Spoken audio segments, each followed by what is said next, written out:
BJP തോൽപ്പിക്കുന്ന Hindutva മുദ്രാവാക്യങ്ങൾ അവർ കൊണ്ടുവരുന്നു. അവർക്ക് രാമനാണെങ്കിൽ ഞങ്ങൾക്ക് ഹനുമാനാണ് എന്ന് പറയുന്നു. ഞങ്ങൾ ഹനുമാനാണ്, രാമന്റെ ഭക്തനാണല്ലോ ഹനുമാൻ. അപ്പൊ മോഡി രാമനാണെങ്കിൽ കെജ്രിവാൾ ഹനുമാനാണെങ്കിൽ അവരുടെ ബന്ധം അതൊക്കെ വലിയ ചർച്ചയായതാണ്. 7 രാജ്യസഭാ മെമ്പർമാർ എങ്ങനെ രാജ്യസഭയിൽ എത്തി എന്നുള്ളത് വളരെ വലിയൊരു ചരിത്രം. രാഘവ് ചദ്ദ ആം ആദ്മി പാർട്ടിയുടെ ആദ്യം മുതലുള്ള വളരെ ഇതായിട്ടുള്ള, ഇപ്പോൾ BJP ഏറ്റവും കൂടുതൽ വിമർശിച്ചിട്ടുള്ള ആളുകളിൽ ഒരാളാണ്. ഇത് വാഷിംഗ് മെഷീനാണ്, ഡർട്ടി ലിനൻ വാഷ് ചെയ്യാൻ നിങ്ങൾ ഉണ്ടാക്കി വെച്ച ഒരു യന്ത്രമാണ് ആം ആദ്മി പാർട്ടി എന്നൊക്കെ പലവട്ടം പറയുകയും ആളുകളെ അഴിമതിയിൽ കുടുക്കി BJPയിലേക്ക് കൊണ്ടുവരുന്നതിനെ എതിർക്കുകയും അതിശക്തമായ നാവായി രാജ്യസഭയിൽ നിൽക്കുകയും ചെയ്തിട്ടുള്ള ആളാണ് ഹർഭജൻ സിംഗ്. എങ്ങനെയാണ് ഹർഭജൻ സിംഗ് ഒരു രാജ്യസഭാ മെമ്പർ ആവുന്നത്? ഹർഭജൻ സിംഗ് രാജ്യസഭാ മെമ്പർ ആവുന്നത് ഇപ്പൊ നാളെ ആരമണിയാക്കാം. അപ്പൊ ഹർഭജൻ സിംഗ് നല്ല ബൗളറായിരുന്നു, അതൊക്കെ നല്ല കാര്യമാണ്. പക്ഷേ ഒരു രാജ്യസഭാ മെമ്പർ എന്നുള്ള എനിക്ക് അയാൾ എന്ത് സംഭവിക്കും? അയാളൊരു തമാശ പറയുന്ന ഒരാളെന്നല്ലാതെ ഇല്ല, ജനങ്ങൾക്ക് ഇല്ല. അയാൾക്ക് പോപ്പുലാരിറ്റി വിഷയങ്ങൾ അറിയാത്തവരാണ്. കാരണം ഈ അരാഷ്ട്രീയത്തെ സംബന്ധിച്ചിടത്തോളം അരാഷ്ട്രീയവാദികൾക്ക് പോകാനുള്ള ഏറ്റവും എളുപ്പമുള്ള ഇടങ്ങളിലൊന്ന് അധികാരമാണ്. BJP നല്ല അധികാരത്തിലേക്കാണ് അവർ പോവുക. അതിൻ്റെ ഒരുപാട് ലക്ഷണങ്ങൾ നമ്മൾ ലോകത്ത് പല ഭാഗത്തും കണ്ടിട്ടുണ്ട്. അങ്ങനെ കണ്ടതിൻ്റെ ഒരു ലക്ഷണമാണ് ഇപ്പോൾ ആം ആദ്മി പാർട്ടിയിൽ കണ്ടത്. പഞ്ചാബിൽ ഒരു കാലത്തും BJPക്ക് നേരിട്ട് കയറാൻ പറ്റില്ല. BJPക്ക് ഒരു ബേസ് ഉണ്ടാവും വിഷമാണ്. കാരണം കോൺഗ്രസും അകാലിദളും 2 ശക്തരമായ ആളുകൾ നിൽക്കുകയാണ്. അതിൽ തന്നെ കർഷക സമരത്തിൻ്റെ അടിസ്ഥാനത്തിൽ അകാലിദൾ ദുർബലമായി നിൽക്കുകയാണ്. ആ ഘട്ടത്തിൽ മാത്രമല്ല, അകാലിദളുമായി BJPയുടെ സഖ്യം എന്ന് പറയുന്നതിൽ ഒരു കുഴപ്പമുണ്ട്.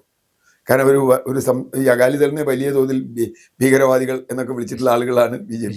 അപ്പോൾ ഒരു ഹിന്ദു രാഷ്ട്രീയ പാർട്ടിയുമായി അകാലിദളിന് അത്ര എളുപ്പത്തിൽ മിങ്കിൾ ചെയ്യാൻ പറ്റാത്ത ഒരു പ്രശ്നവുമുണ്ട്. സ്വാഭാവികമായും പഞ്ചാബിൽ ഞാൻ പ്രതീക്ഷിക്കുന്നത് ഈ അവിയൽ മാറ്റങ്ങൾ കൊണ്ട് അടുത്തവണ കോൺഗ്രസിന് ഒരു ചാൻസ് ഉണ്ടെന്ന് തീർച്ചയായിട്ടും. കഴിഞ്ഞ ദിവസം വലിയ വാർത്തയായിരുന്നു. ദേശീയ രാഷ്ട്രീയത്തിൽ തന്നെ ആം ആദ്മി പാർട്ടിയുടെ രാജ്യസഭയിലെ 10 MP-മാരിൽ 7 പേർ BJPയിലേക്ക് പോകുന്നു. അതിൽ തന്നെ രാജ്യസഭയിൽ തിളങ്ങി നിന്ന രാഘവ് ചദ്ദയുണ്ട്, സ്വാതി മാലിവാളുണ്ട് തുടങ്ങിയവരാണ് BJPയിൽ ചേർന്നിരിക്കുന്നത്. ഇപ്പോൾ പുറത്തു വരുന്ന വാർത്തകൾ പ്രകാരം പഞ്ചാബിലെയും ഡൽഹിയിലെയും ചില MLA-മാർ കൂടി പാർട്ടി വിടാൻ ഒരുങ്ങുന്നു എന്നാണ് പുറത്തു വരുന്ന വിവരം. ഈ അരവിന്ദ് കെജ്രിവാൾ യഥാർത്ഥത്തിൽ മിഴിച്ചു നിൽക്കുന്ന ഒരു സാഹചര്യമുണ്ട് എന്നാണ് ദേശീയ മാധ്യമങ്ങൾ റിപ്പോർട്ട് ചെയ്യുന്നത്. എന്താണ് ആം ആദ്മി പാർട്ടിക്ക് പറ്റിയത്? ആം ആദ്മി പാർട്ടിക്ക് ഇപ്പം എന്തെങ്കിലും പുതുതായി സംഭവിച്ചില്ല. മുമ്പ് സംഭവിച്ചതിൻ്റെ തുടർച്ച തന്നെയാണ് ആം ആദ്മി പാർട്ടിക്ക് സംഭവിച്ചുകൊണ്ടിരിക്കുന്നത്. യഥാർത്ഥത്തിൽ ഒരു പ്രത്യേക സാഹചര്യത്തിൻ്റെ സൃഷ്ടിയായിരുന്നു ആം ആദ്മി പാർട്ടി. ഇവർ പറയുന്ന പോലെ ഞാൻ BJPയുടെ B ടീം എന്നൊന്നും ഞാൻ വിളിക്കില്ല. കാരണം അതിൻ്റേതായ ഒരു രാഷ്ട്രീയ സാഹചര്യമുണ്ട്. ഉദാഹരണത്തിന് അന്ന ഹസാരയുടെ മൂവ്മെൻറ്റ് വരുന്നു, അഴിമതി വിരുദ്ധ മൂവ്മെൻറ്റ്. അത് കേരളത്തിലോ അല്ല ഇന്ത്യയിൽ മാത്രം ഉണ്ടായതല്ല, ലോകം മുഴുവൻ അത്തരത്തിലുള്ള ഇപ്പോൾ മുല്ലപ്പൂ വിപ്ലവവും അതുപോലെയുള്ള മൂവ്മെൻറ്റ്സ്, അതായത് സിറ്റിസൺസ് മൂവ്മെൻറ്റ് നമുക്ക് പറയാം. ഏതെങ്കിലും ഒരു പാർട്ടിയുടെയോ പ്രത്യയശാസ്ത്രത്തിൻ്റെയോ ദാർഢ്യമില്ലാതെ, അടയാളമില്ലാതെ സിറ്റിസൺസ് റെസ്പോണ്ട് ചെയ്യുന്ന ഒരു മൂവ്മെൻറ്റ്, അത് സ്വാഭാവികവുമാണ്. അപ്പോൾ അന്ന ഹസാരെ അതിനൊരു കാരണമായി എന്നുള്ളൂ. അന്ന ഹസാരയിൽ AAP ഉണ്ടാക്കിയില്ല എങ്കിൽ അത് മൊത്തമായി BJP കൊണ്ടുപോയിരുന്നു എന്ന് സ്വാഭാവികമായി വിശ്വസിക്കുന്ന ഒരാളാണ് ഞാൻ. BJPയുടെ മാത്രം മൂവ്മെൻ്റ് ആകുമായിരുന്നു സംഗതി. അന്ന ഹസാരയുടെ മൂവ്മെൻറ്റിൽ ഇപ്പോൾ അതിനെ വിമർശിക്കുന്ന ആളുകൾ, അതിൽ നമ്മളിപ്പോഴും പഴയ ചിത്രങ്ങൾ എടുത്ത് നോക്കിയാൽ അതിൽ ഇടതുപക്ഷക്കാരുണ്ട്, കോൺഗ്രസ്സുകാരുണ്ട്, കോൺഗ്രസ് അല്ല മറ്റ് കോൺഗ്രസ് വിരുദ്ധരെ എല്ലാവരും ഉണ്ട്. ഇപ്പോൾ എന്താ പറയുക, പ്രകാശ് കാരാട്ടിൻ്റെ വൃന്ദ കാരാട്ടും രാജയും അന്ന ഹസാരയുടെ ഒപ്പം ഇരിക്കുന്നുണ്ട്. ഇപ്പോൾ അവരൊക്കെ എന്തോ വലിയ കുഴപ്പക്കാരാണ് അന്ന ഹസാര എന്ന് പറയുകയാണ്. അത് കോൺഗ്രസ് മാത്രമായിരുന്നു എതിർപക്ഷത്തുള്ളത്. കെജ്രിവാൾ ഈ പാർട്ടി ഉണ്ടാക്കുമ്പോൾ സ്വാഭാവികമായും അന്ന ഹസാര എതിരായിരുന്നു. അന്ന ഹസാരെ പറഞ്ഞു രാഷ്ട്രീയ പാർട്ടി ചതിക്കുഴിയാണ്, അതിലേക്ക് പോയാൽ വീണു പോകും എന്നൊക്കെ പറഞ്ഞിട്ടുണ്ട്. അപ്പോൾ അതൊക്കെ നമ്മുടെ മുമ്പിലുണ്ട്. എങ്കിലും കെജ്രിവാൾ ഒരു പാർട്ടി ഉണ്ടാക്കുന്നു. ആ പാർട്ടി ചെറിയൊരു പ്രതീക്ഷ ജനങ്ങൾക്ക് നൽകുന്നു. കാരണം നമ്മുടെ രാഷ്ട്രീയ കക്ഷികൾ, രാഷ്ട്രീയ മുന്നണികളൊക്കെ ഏതാണ്ട് ജഡത്വം ബാധിച്ച് നിൽക്കുന്ന ഒരു ഘട്ടത്തിലാണുള്ളത്. ഇത്രയും കൊല്ലം കോൺഗ്രസ് ഭരിച്ചു, അത് കഴിഞ്ഞ് BJP വന്നു. ഇതൊക്കെ വരുമ്പോൾ പോലും, അല്ലെങ്കിൽ ഇപ്പോൾ ഇടതുപക്ഷമായാൽ പോലും വളരെ ദുർബലമായി. അങ്ങനെ ഒരു ഘട്ടത്തിൽ ഒരു പ്രത്യയശാസ്ത്ര ദാർഢ്യത്തിൻ്റെ അടിസ്ഥാനത്തിൽ മുന്നോട്ട് പോകുന്ന പാർട്ടികളൊന്നും ഉണ്ടെന്ന് തോന്നിയിട്ടില്ല. ജനങ്ങളെ സംബന്ധിച്ചിടത്തോളം പ്രത്യയശാസ്ത്രത്തിൽ നിന്നും വിശ്വാസം നഷ്ടപ്പെട്ടു. ഒരു ഐഡിയോളജൈസ്ഡ് ജനതയാണ് നമുക്കുള്ളത്. അങ്ങനെ ഒരു ഘട്ടത്തിൽ അവരെ നയിക്കുന്ന ഒരു പ്രസ്ഥാനം എന്നർത്ഥത്തിൽ, ഒരാൾക്കൂട്ട പ്രസ്ഥാനം എന്നർത്ഥത്തിൽ വന്നു. അരവിന്ദ് കെജ്രിവാൾ അവിടെ നടത്തിയ സാമൂഹ്യ പ്രവർത്തനങ്ങളുടെ തുടർച്ചയാണ് അത് വന്നത്. ആ സംഘടനാ ശേഷിയാണ് അരവിന്ദ് കെജ്രിവാളിന് കിട്ടിയത്. പിന്നെ 2011 അവർ ഭാഗികമായ അധികാരത്തിൽ വരുന്നു. അത് കഴിഞ്ഞ് പിന്നെ ഫുള്ളായി 67 സീറ്റ് ഒക്കെ വെച്ച് പിടിച്ചു വരുന്നു. സ്വാഭാവികമായും അതൊരു മാതൃകയാവാം എന്നൊരു സാധ്യതയുണ്ടായിരുന്നു. പക്ഷേ ഒരു രാഷ്ട്രീയ പാർട്ടി എന്ന നിലയിൽ ഭരണത്തിലെത്തി കഴിയുമ്പോൾ സ്വാഭാവികമായും അവർക്കുണ്ടാകാവുന്ന എല്ലാ അപജയങ്ങളും അരവിന്ദ് കെജ്രിവാളിനും ഉണ്ടാകുന്നുണ്ട്. ഭരണം പിടിച്ചു നിർത്താൻ പണം വേണം, പണം നടത്തണമെങ്കിൽ അഴിമതി വേണം. അഴിമതി നേരിട്ട് നടത്തുന്നതിന് പകരം വലിയ വ്യവസായികളെ പാർട്ടിയിലേക്ക് കൊണ്ടുവരിക. ഇപ്പോൾ ഉദാഹരണത്തിന് ആ പാർട്ടിയുടെ പ്രത്യയശാസ്ത്രപരമായ ചില നിലപാടുകളെ ചോദ്യം ചെയ്ത് ഒരുപാട് പേർ പുറത്തു പോയിട്ടുണ്ട്.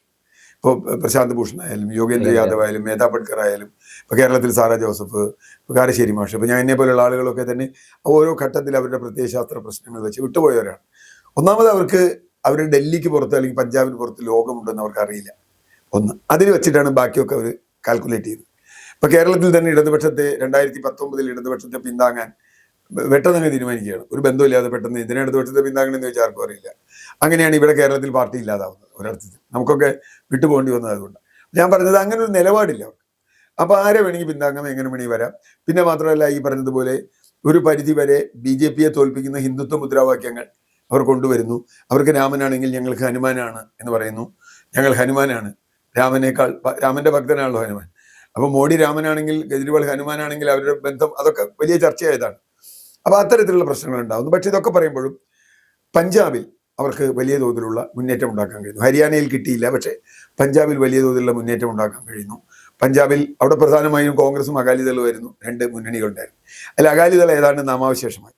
പ്രത്യേകിച്ചും കർഷകരുടെ പ്രശ്നങ്ങളും എല്ലാം വന്നു. BJP-യുമായി അകാലിദൾ ഉണ്ടാക്കിയ സഖ്യം രണ്ടുപേർക്ക് നഷ്ടത്തിലായി. അതുകൊണ്ട് ഇന്ന് സംഭവിച്ചു, അകാലിദൾ പോയി, കോൺഗ്രസ് ദുർബലമായി. ആ ഘട്ടത്തിലാണ് ആം ആദ്മി അവിടെ വലിയ തോതിൽ അടിച്ചു കയറുന്നത്. പിന്നെ ഇവർ ദേശീയ പദവി കിട്ടാൻ വേണ്ടി ഇവർ ചെയ്ത പണിയെന്ന് വെച്ചാൽ ഗുജറാത്തിൽ 4 MLA-മാരെ ഉണ്ടാക്കി, ഗോവയിൽ 2 MLA-മാരെ ഉണ്ടാക്കി. ഇപ്പം ഈ മദ്യനയത്തിന്റെ പ്രശ്നമൊക്കെയായി ബന്ധപ്പെട്ട് ഇതിനു വേണ്ടി പണം വലിയ തോതിൽ ഒഴുക്കിയെന്നു. ആ പണം ഉണ്ടായത് മദ്യനയത്തിലൂടെയാണെന്നുള്ളതൊക്കെയാണ് ED കേസ്. ആ കേസ് നിലനിൽക്കുമെന്ന് എനിക്കറിയില്ല. ഞാൻ ഇപ്പോഴും വിചാരിക്കുന്നില്ല ഒരു പോളിസിയുടെ പേരിൽ ഒരു ആളെ അഴിമതിക്കാരനാക്കാൻ പറ്റും.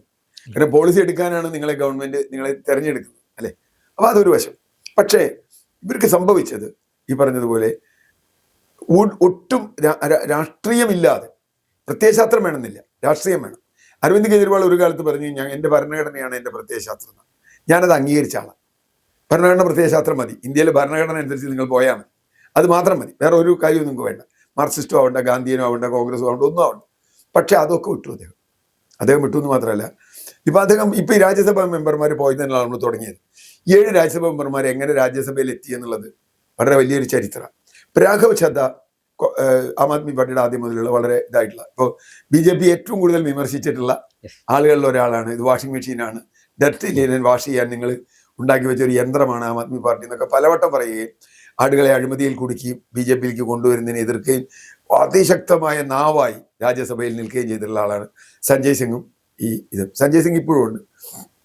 കെജ്രിവാളൊക്കെ ജയിലിൽ കിടക്കുമ്പോഴും പലവട്ടം പോകുമ്പോഴും രാഘവ് ചദ്ദയാണ് ഡിഫൻഡറായിരുന്നു. ഇത് കള്ളക്കേസാണ് എന്നുകൊണ്ട് ഡിഫെൻഡ് ചെയ്തിരുന്നു. ആ രാഘവ് ചദ്ദയാണ് ഒരാൾ പോകുന്നത്. സ്വാതി മൽവാൽ ഇതിനു മുമ്പ് തന്നെ ഇയാളുമായിട്ട് അടിയുണ്ടാക്കിയിട്ടുണ്ട്, കെജ്രിവാളുമായിട്ട് അടിയുണ്ടാക്കിയിട്ടുണ്ട്. കെജ്രിവാളിന്റെ ഗുണ്ടകൾ സ്വാതി മൽവാലിനെ അടിച്ചു എന്നുള്ള രൂപത്തിലുള്ള വാർത്ത വന്നിട്ടുണ്ട്. ഇത്രയും സോഫാർ സോ ഗുഡ്. ഇവർ രണ്ടുപേരാണ് ശരിക്കും രാഷ്ട്രീയത്തിൽ നിന്ന ആളുകൾ. ഇനി നമ്മൾ എടുത്താൽ അശോക് മിത്തലാണ് ഒരാൾ. അശോക് മിത്തൽ ഒരു വ്യവസായിയാണ്, വലിയ പൈസക്കാരനാണ്. അപ്പോൾ അശോക് മിത്തലിൻ്റെ ഇന്ന് കണ്ടമാനം പൈസ വാങ്ങിയിട്ടാണ് അശോക് മിത്തലിനെ രാജ്യസഭ മെമ്പറാക്കിയതെന്നും അങ്ങനെയാണ് വന്നതെന്നും യഥാർത്ഥത്തിൽ ആം ആദ്മി പാർട്ടിയിൽ താഴെത്തട്ടിൽ നിന്ന് പ്രവർത്തിച്ചു വരുന്ന ആളുകളെ ഒഴിവാക്കിയെന്നുള്ള പരാതി അന്ന് തന്നെയുണ്ട്. ഈ സഞ്ജയ് പതക് എന്നൊക്കെ പറയുന്ന ആളുകൾ എനിക്ക് അയാളെ നേരിട്ട് അറിയാം. ഇവരൊക്കെ എന്താ ചെയ്യാന്ന് വെച്ചാൽ ഈ വലിയ തോതിലുള്ള മാനിപ്പുലേറ്റേഴ്സാണ്, സംഘടനാ മാനിപ്പുലേറ്റേഴ്സ്. ഇവിടെയൊക്കെ സംഘടനാ ചുമതല സഞ്ജയ് പതക്കിനാണ്. ഞാൻ ഇവര് നേരിട്ട് അറിയാവുന്നതുകൊണ്ട് പറഞ്ഞത്. ഹർഭജൻ സിംഗ്, എങ്ങനെയാണ് ഹർഭജൻ സിംഗ് ഒരു രാജ്യസഭ മെമ്പർ ആവുന്നത്? ഹർഭജൻ സിംഗ് രാജ്യസഭ മെമ്പർ ആവുന്നത് ഇപ്പൊ നാളെ ആരവണിയാക്കാം. അപ്പൊ ഹർഭജൻ സിംഗ് നല്ല ബൗളറായിരുന്നു, അതൊക്കെ നല്ല കാര്യമാണ്. പക്ഷേ ഒരു രാജ്യസഭ മെമ്പർ എന്നുള്ള എനിക്ക് അയാൾ എന്ത് സംഭവിക്കും? അയാൾ ഒരു തമാശ പറയുന്ന ഒരാളെന്നല്ലാതെ ഇല്ല, ജനങ്ങൾക്ക് ഇല്ല. അയാൾക്ക് പോപ്പുലാരിറ്റി വിഷയങ്ങൾ അറിയാത്ത ഒരാളാണ്. അപ്പൊ ഇങ്ങനെയുള്ള ആളുകളെ ആക്കി കഴിഞ്ഞപ്പോൾ പ്രശ്നം എന്താ വെച്ചാൽ ഇത് ഇവർ അറിയേണ്ടതായിരുന്നു. കാരണം ഈ അരാഷ്ട്രീയത്തെ സംബന്ധിച്ചിടത്തോളം അരാഷ്ട്രീയവാദികൾക്ക് പോകാനുള്ള ഏറ്റവും എളുപ്പമുള്ള ഇടങ്ങളിലൊന്ന് അധികാരമാണ്. BJP നല്ല അധികാരത്തിലേക്കാണ് അവർ പോവുക. അതിൻ്റെ ഒരുപാട് ലക്ഷണങ്ങൾ നമ്മൾ ലോകത്ത് പല ഭാഗത്തും കണ്ടിട്ടുണ്ട്. അങ്ങനെ കണ്ടതിൻ്റെ ഒരു ലക്ഷണമാണ് ഇപ്പോൾ ആം ആദ്മി പാർട്ടിയിൽ കണ്ടത്. അതുകൊണ്ട് തന്നെ ആം ആദ്മി പാർട്ടിക്ക് എന്ത് സംഭവിക്കുമെന്ന് ചോദിച്ചാൽ അത് എന്ത് സംഭവിച്ചാലും കുഴപ്പമില്ല. MN വിജയൻ മാഷ് ഒരു കൊട്ടേഷനാണ് ഞാൻ അതിന് ഉപയോഗിക്കുക. വണ്ടി ഓടിയെത്തിയിട്ട് ഇന്ധനം എവിടെ പോയി ചോദിക്കേണ്ട. അതിനൊരു ധർമ്മം ഉണ്ടായിരുന്നു. ആ ധർമ്മം നിർവഹിച്ചു കഴിഞ്ഞു. ഇപ്പോൾ ഈ സ്വാതന്ത്ര്യം നേടിയപ്പോൾ കോൺഗ്രസ് പിരിച്ചുവിടണമെന്ന് ഗാന്ധി പറഞ്ഞ ഒരു കാര്യം നമുക്ക് ഓർമ്മയുണ്ട്. കാരണം അതിനാ ധർമ്മം നിർവഹിച്ചു കഴിഞ്ഞാൽ ആ പണി കഴിഞ്ഞു. ഇനി വേറൊരു ധർമ്മമാണ് വേണ്ടത്. അപ്പോൾ ആം ആദ്മി പാർട്ടിയെ സംബന്ധിച്ചിടത്തോളം ഇനി അത് ഇപ്പോൾ പഞ്ചാബിൽ ജയിക്കുമോ, MLA-മാർ മാറിപ്പോകുന്നു. ഇതിൽ മറ്റൊരു കുഴപ്പമുള്ളത്, BJPയുടെ ഓപ്പറേഷൻ താമര എന്നൊക്കെ നമ്മൾ പറയുന്ന വാഷിംഗ് മെഷീൻ ടെക്നോളജി, ആ ടെക്നോളജി വലിയ തോതിൽ പൊതു സമൂഹത്തെ കൊണ്ട് സംഘീകരിപ്പിക്കാൻ ഇവർക്ക് കഴിഞ്ഞിരിക്കുന്നു എന്നുള്ളത് ഈ കൂറുമാറ്റമുണ്ട്. കാരണം ഇപ്പോൾ രാജ്യസഭാ മെമ്പർമാരാവുന്നവർ തെരഞ്ഞെടുപ്പ് നേരിട്ടുണ്ട്. അവർ അസംബ്ലിയിലെ മെമ്പർമാർ തിരഞ്ഞെടുക്കുന്നതാണ്. മഹാഭൂരിപക്ഷമായിരുന്നു പഞ്ചാബിൽ. ആരെ നിർത്തിയാലും ജയിക്കുന്ന ഒരു സംഗതി. ആ MLA മാർക്കാണ് ജനങ്ങളോട് ഉത്തരവാദിത്വം. ആ MLA മാർ തിരഞ്ഞെടുത്ത ആളുകൾ കൂറുമാറിയാൽ MLA മാർ വഞ്ചിക്കപ്പെടുകയാണ്. ഈ നാളെ MLA മാർ മാറില്ല എന്ന് ഞാൻ പറയുന്നില്ല. MLA മാർ മാറുമ്പോഴും സംഭവിക്കും. ഇപ്പോൾ നമുക്കറിയാം, കഴിഞ്ഞ എൻ്റെ മൂന്നാമത്തെ തവണ അവർ അധികാരത്തിൽ വന്ന ആം ആദ്മി അധികാരത്തിൽ വന്ന തെരഞ്ഞെടുപ്പിൽ, ആ തെരഞ്ഞെടുപ്പ് കാലത്തുണ്ടായ ഒരു പ്രശ്നം എന്താ വെച്ചാൽ ഒരുപാട് പേർ BJPയിലേക്ക് പോയി. പക്ഷേ എന്നിട്ടും ആം ആദ്മി ഡൽഹി ജയിച്ചു. ഇത്തവണയല്ല, അതിന് മുമ്പുള്ള തവണ BJP ജയിച്ചു. BJP തോറ്റു. BJPക്ക് എന്നിട്ടും കിട്ടിയില്ല. എന്നിട്ടും BJPയിലെ ഒരു MLA തന്നെ ഒരു കാര്യം മാറ്റി. എന്നിട്ടും ഒരു ഗുണം ഉണ്ടായില്ല. അയാൾ തന്നെ തവണ ജയിച്ചില്ല. അപ്പോൾ ഈ അർത്ഥത്തിൽ ഞാനിതിനെ കാണുന്നത് നമ്മുടെ രാഷ്ട്രീയത്തിലെ ഈ ഫ്ലെക്സിബിലിറ്റി എന്ന് നമ്മൾ പറയില്ലേ, സാധാരണ ജീവിതത്തിൽ എങ്ങടും ആവാം, അങ്ങടും ആവാം, ഇങ്ങടും ആവാം എന്ന് പറയുന്ന തരത്തിൽ ഒരു അരാഷ്ട്രീയവൽക്കരണത്തിൻ്റെ ഏറ്റവും വലിയ മുഖമുദ്ര ആയി ഇത് മാറുകയാണ്. ഇനിയിപ്പോൾ പഞ്ചാബിൽ ആം ആദ്മി പാർട്ടി ജയിക്കുമോ? പഞ്ചാബിനെ സംബന്ധിച്ചിടത്തോളം BJPക്ക് ഇവർ മാറിയതുകൊണ്ട് ഈ കുറുമാറ്റ നിയമം എന്നുള്ള വേറൊരു പ്രശ്നം ഇതിൽ നിൽക്കുന്നുണ്ട്. ഇവർ പറയുന്നത് 3/2 ഭാഗത്തിൽ കൂടുതൽ മാറിയാൽ, പക്ഷെ 3/2 ഭാഗത്തിൽ കൂടുതൽ മാറിയാൽ എന്നുള്ളത് ശിവസേനയുടെ കാര്യത്തിൽ അംഗീകരിച്ചിട്ടില്ല. കാരണം പാർട്ടി ലീഡർഷിപ്പിനെ ധിക്കരിച്ചു എന്നതുകൊണ്ട് വേണമെങ്കിൽ ഇവരുടെ ഇത് മറ്റേ MP സ്ഥാനം പോകാം എന്നൊരു വാദവും നിലനിൽക്കുന്നുണ്ട്. കാരണം അങ്ങനെയാണ് ശിവസേന കേസിൽ വന്നത്. ശിവസേന കേസിൽ സുപ്രീം കോടതി പറഞ്ഞു, നിങ്ങൾ 3/2 ഭാഗം മാറി എന്നുള്ളതല്ല, ആരാണ് ലീഡർഷിപ്പ് ഇപ്പോഴും കെജ്രിവാളും സിസോദിയയും അതുപോലെയുള്ള ആളുകളുമാണ്. അപ്പോൾ ലീഡർഷിപ്പിന് അല്ലെങ്കിൽ മാനാണ് അവിടെ നിയമസഭാ കക്ഷി. അപ്പോൾ അങ്ങനെ വന്നാൽ ലീഡർഷിപ്പിനെ ലംഘിച്ചാൽ അത് വിപ്പ് ലംഘനവും, എത്ര ആൾ മാറിയാലും അത് അയോഗ്യതയുമാവാം. ഇങ്ങനെ പല വിധികളുണ്ട്. ഇപ്പോൾ മഹാരാഷ്ട്രയിലുണ്ട്, ഗോവയിലുണ്ട്, മണിപ്പൂരിലുണ്ട്, അങ്ങനെ പല സ്ഥലങ്ങളിലും ഇവർ ഈ ഓപ്പറേഷൻ താമര നടത്തിയിട്ടുണ്ടല്ലോ. അപ്പോൾ അവരെ സംബന്ധിച്ചിടത്തോളം ഇപ്പോൾ പഞ്ചാബിൽ ഒരു കാലത്തും BJPക്ക് നേരിട്ട് കയറാൻ പറ്റില്ല. BJPക്ക് ഒരു ബേസ് ഉണ്ടാവും, വിഷമാണ്. കാരണം കോൺഗ്രസും അകാലിദളും 2 ശക്തരമായ ആളുകൾ നിൽക്കുകയാണ്. അതിൽ തന്നെ കർഷക സമരത്തിൻ്റെ അടിസ്ഥാനത്തിൽ അകാലിദൾ ദുർബലമായി നിൽക്കുകയാണ്. ആ ഘട്ടത്തിൽ മാത്രമല്ല, അകാലിദളുമായി BJPയുടെ സഖ്യം എന്ന് പറയുന്നതിൽ ഒരു കുഴപ്പമുണ്ട്. കാരണം ഈ അകാലിദളിനെ വലിയ തോതിൽ ഭീകരവാദികൾ എന്നൊക്കെ വിളിച്ചിട്ടുള്ള ആളുകളാണ് BJP. അപ്പോൾ ഒരു ഹിന്ദു രാഷ്ട്രീയ പാർട്ടിയുമായി അകാലിദളിന് അത്ര എളുപ്പത്തിൽ മിങ്കിൾ ചെയ്യാൻ പറ്റാത്ത ഒരു പ്രശ്നവുമുണ്ട്. സ്വാഭാവികമായും പഞ്ചാബിൽ ഞാൻ പ്രതീക്ഷിക്കുന്നത് ഈ അവിയൽ മാറ്റങ്ങൾ കൊണ്ട് അടുത്ത തവണ കോൺഗ്രസിനൊരു ചാൻസ് ഉണ്ടെന്ന്. തീർച്ചയായിട്ടും അടുത്ത വർഷം തെരഞ്ഞെടുപ്പ് നടക്കുമ്പോൾ കോൺഗ്രസ് പഞ്ചാബിൽ തിരിച്ചു വരാനുള്ള ഒരു സാധ്യത കോൺഗ്രസുമായി സംസാരിച്ചിട്ടുണ്ടെന്ന് അതുണ്ടാവാം. അവർ കോൺഗ്രസുമായി സംസാരിച്ച്, കാരണം BJPയുടെ ഗുണം എന്നാൽ അവർ ജയിക്കുന്ന യാതൊരു ഉറപ്പില്ല. രാജ്യസഭാ മെമ്പർമാരുടെ ഗുണം ഒരു ഇലക്ഷനില്ല. പിന്നെ ആരും ഈ തെരഞ്ഞെടുപ്പ് അശോക് മിത്തലോ അല്ലെങ്കിൽ ഹർഭജൻ സിംഗോ പോയി തെരഞ്ഞെടുപ്പിനെ നേരിടാൻ പോകില്ല. അതുകൊണ്ട് അവരെ സംബന്ധിച്ചിടത്തോളം കുഴപ്പമില്ല. നേരെ മറിച്ച് MLA മാരെ സംബന്ധിച്ചിടത്തോളം തെരഞ്ഞെടുപ്പിൽ വീണ്ടും ജയിക്കണം. അവർക്ക് ആരായിട്ട് സംസാരിക്കണം എന്നുള്ള പ്രശ്നമുണ്ട്.